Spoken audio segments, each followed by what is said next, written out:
I have a new script to show you, this time for InDesign.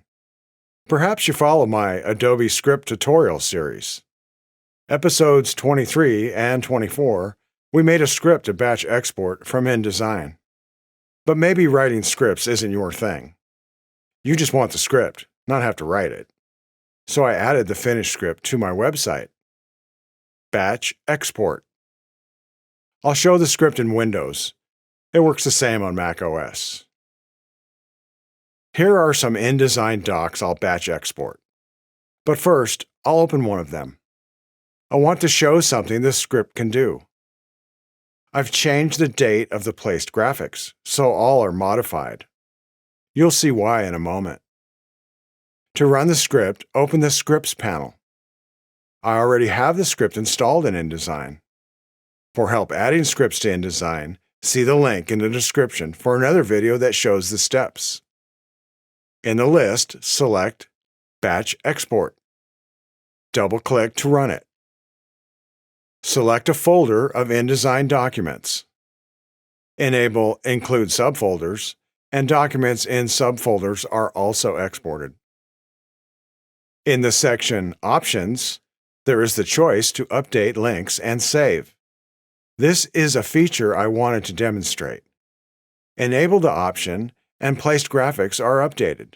The document is saved, then pages are exported. I'll show the result in a bit. In the Output section, start with where to export. Click the Folder button and select the location. It can be the same folder as Input if you like, or any other. Then choose the format to output. Here I've added two formats the script tutorial didn't have: InCopy Markup Language and InDesign Markup Language. IDML has no options. ICML has two options: Include Graphic Proxies and Include All Resources. The other formats are JPEG, PDF, interactive or print, and PNG. The options for each should be familiar. All work the same as the normal InDesign export options. The last option is to add a suffix to the file name. This can be anything legal in file names, or leave it blank.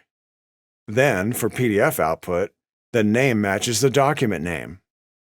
But images can't do that if multiple pages.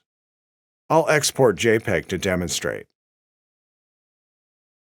The result is the same as exporting manually. The first page is the document name. Then page 2 adds 2 to the file name. Then 3, and so on.